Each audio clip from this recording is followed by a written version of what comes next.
These are the 6 credit cards that everyone should have in 2024, ranging from no annual fee beginner cashback cards to credit cards that are gonna allow you to travel for free in style at the tippy point of the plane. And if you're new around here, hi, I'm John of John's Finance Tips. I've been a credit card enthusiast for as long as I remember. Back in the day, it started mostly from necessity to keep my long distance relationship from Boston to Citi going. And I can report that relationship has absolutely been successful because my then girlfriend is my now fiance. Nowadays, my focus is largely on how to take my points and stretch them for maximum value and helping you do the same, whether it be for free travel or putting some more money back in your pocket at the end of every month. But I still dabble here and there with a tiny bit of churning on the side. Today's list is gonna count down from 6 to 1. The closer we get to 1, the broader of an appeal I believe the card has, and so the more people I think should consider the number 1 card. However, every single card we're talking about today is a category leader in of itself, so do not feel like you have to get number 1. Get the credit card that's right for you in your situation. Coming in at number 6. And technically it's 2 cards here, but we'll get into that in a second. These are actually some of my favorite no annual fee cards. Both of these cards come with a sign-up bonus of $750 after you spend $6,000 in 3 months. And the $750 on the low end, sure, is $750. On the high end, you could definitely redeem for thousands of dollars of free travel, which I'll explain to you in the benefits section. Earnings. One of these cards earns 1.5% cash back, all purchases, no cap. So the other card here will earn 5% cash back on $25,000 of combined spend across the following categories: office supply stores, internet, phone, and cable services. After you spend over $25,000 in those combined services, it goes to 1%. The card will also earn 2x for combined spend of $25,000 in the following categories: gas stations as well as restaurants. And once you go over that $25,000 of spend, then it will revert to 1x. And keep in mind, this is spend in one particular year. For all the purchases, this card earns 1x. So what are the cards in question? Well, they are none other than the Chase Ink Cash as well as the Ink Unlimited. And I know some of you are definitely gonna be thinking, those are business cards, seriously? Folks, I kid you not, I've got a video up here. Pretty much everyone can get a business credit card. If you have a social security number, if you intend to start a business or a side hustle this year with an estimated revenue of $500, $1,000, $2,000, you can apply for a business credit card. It's not this super formal thing. You don't have to have an LLC. You don't have to have a corporation. My first business credit card was when I was estimating a revenue of $3,000 or $5,000 in the first year. I had made no money and I got approved, and it was a Chase Ink card. So just keep that in mind. Business credit cards are such a great open secret to get a sign-up bonus, as well as to keep some of your spend hidden if you have a ton of spend coming up and you don't want it to impact your credit utilization. And it also keeps you under some of the Chase credit card rules like 524, so you're eligible for more Chase cards. So now let's talk about the benefits and how you could potentially get thousands of dollars of value from these cards. With Chase Ink Cash and the Chase Ink Unlimited, you can take the $750, or it's more specifically the 75,000 Chase Ultimate Reward points, redeem for cash back. However, if you pair this credit card with the Sapphire Preferred, a Sapphire Reserve, or an Ink Preferred, you can take the sign-up bonus of 75,000 points, move it to one of those cards, and those cards can then transfer to Chase's amazing list of flight as well as hotel transfer partners, and that's where you get the value. One example, take the 75,000 points you earn here, transfer to the Chase Sapphire Preferred. The Chase Sapphire Preferred then transfers to the Flying Blue program.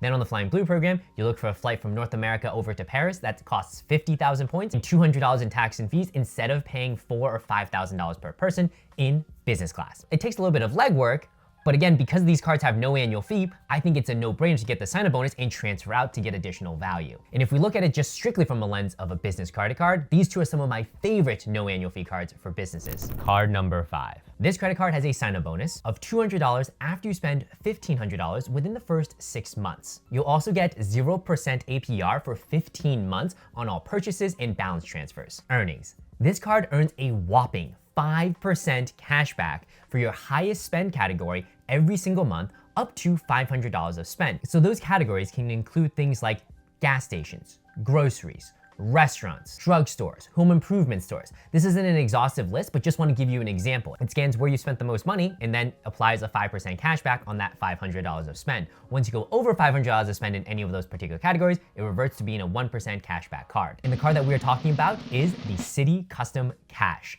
My recommendation for this credit card, although it's not loaded with benefits, this is a phenomenal 5% gas or grocery card, assuming you just use the card for gas or grocery. And it's a phenomenal no annual fee card to do that. And my pro tip for anyone looking at this card is if you have a Citi Double Cash or a Citi American Airlines credit card, you can actually product change it into a custom cash.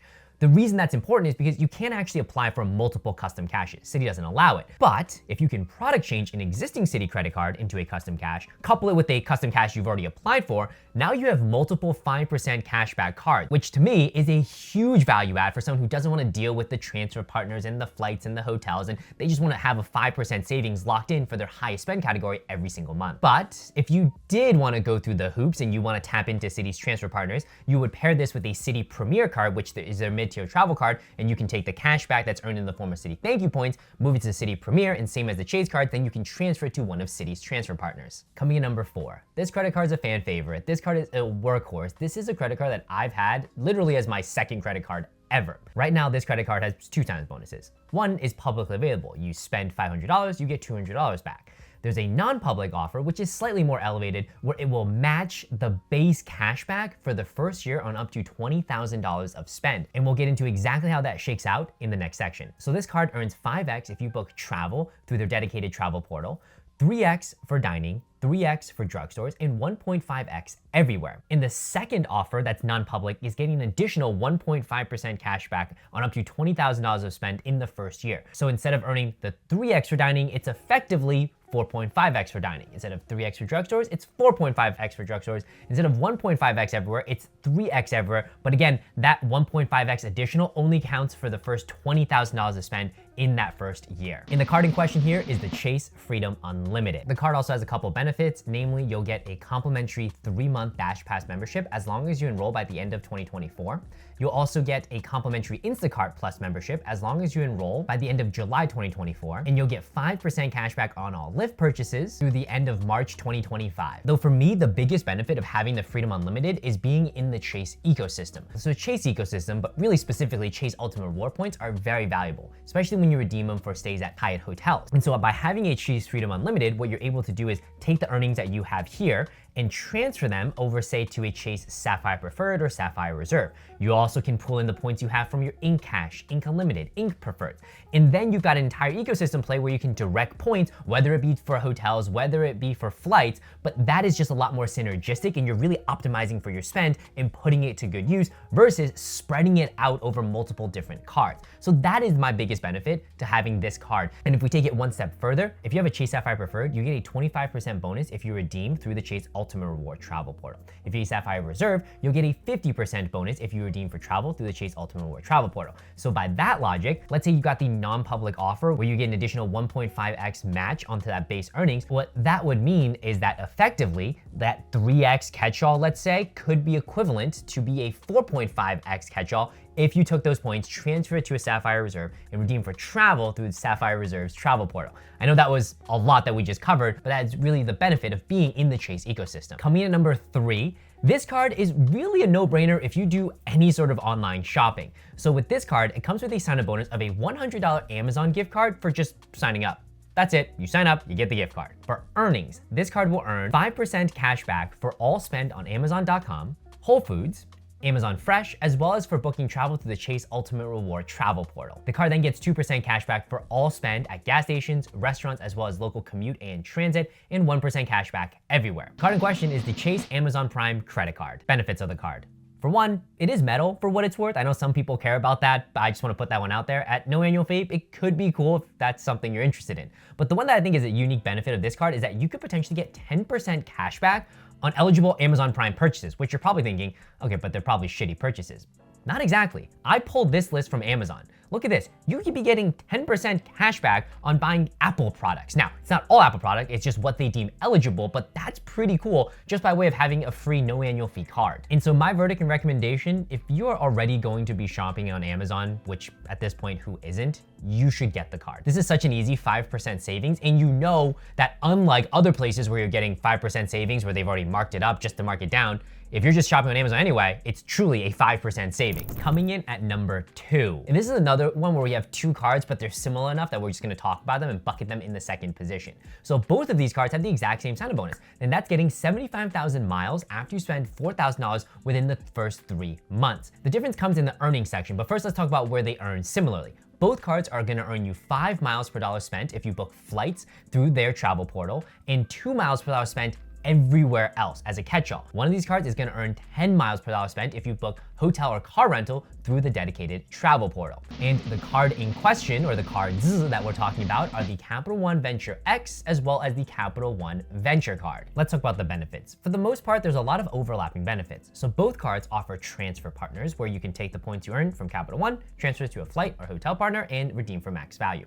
An example I always bring up, and it's because I recently just did this, I moved them to Turkish Airlines. I booked for a business class flight going from Boston, connecting through Istanbul, and getting to Manila. Instead of spending over $4,500 per person, I just spent about 67,500 Turkish airline miles that I transferred over from my Capital One account, plus taxes and fees in the range of about $400. Both of these credit cards will also offer you a $100 credit to Global Entry. If you don't know what Global Entry is, it's basically expedited VIP entry back into the US, and it comes with TSA PreCheck. So you can keep your shoes, keep your laptops, just zip on through security. Now after these two, the Venture X card starts to differentiate itself a little bit more. So the Capital One Venture X is gonna provide you a $300 travel credit every single year that you can use to book travel through the Capital One travel portal, and a $100 anniversary credit in the form of 10,000 miles that you get every single year.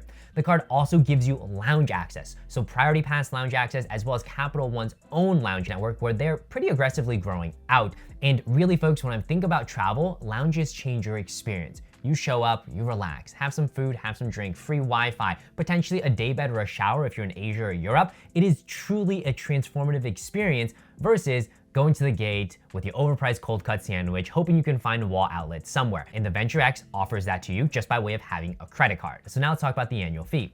The Capital One Venture comes with an effective annual fee of $95. However, if you don't have Global Entry already and you use the Global Entry credit, it could effectively put $5 back in your pocket. The Venture X has an annual fee of $395. However, taking out the $400 of effective travel credits, it also could put $5 back into your pocket.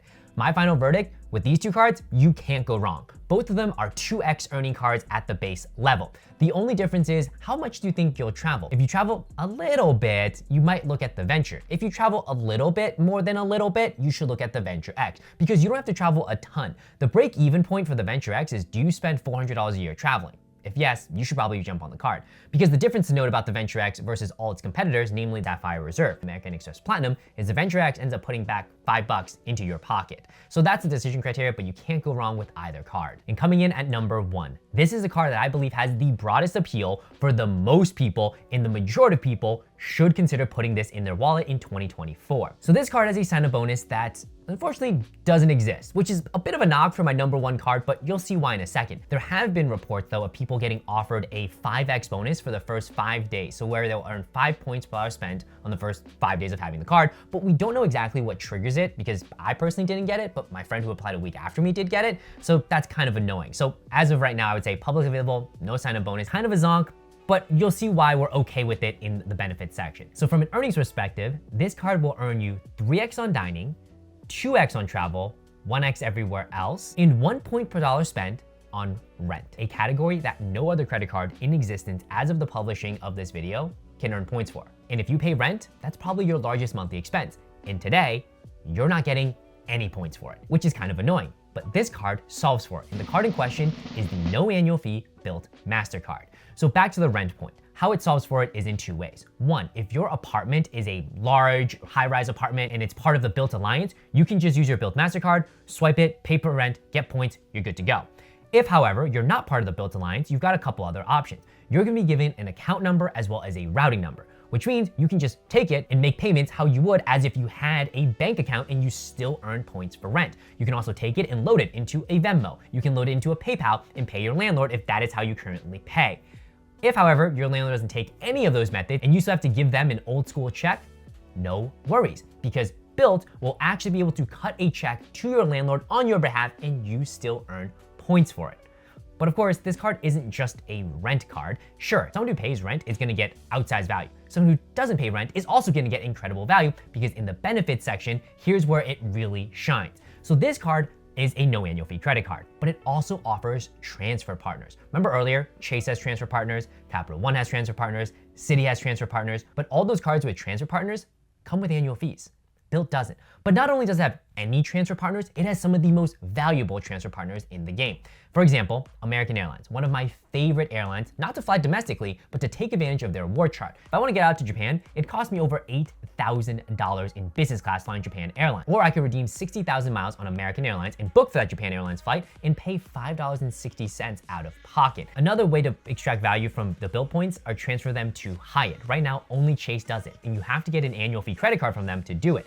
Whereas with Bilt, no annual fee, you can transfer to Hyatt. Instead of paying $800 a night to stay at the Park Hyatt in the Maldives, why not just 25,000 points per night? And I can go on and on and on about the transfer partners, but that just gives you an idea of the value that this card comes in at basically free for the year.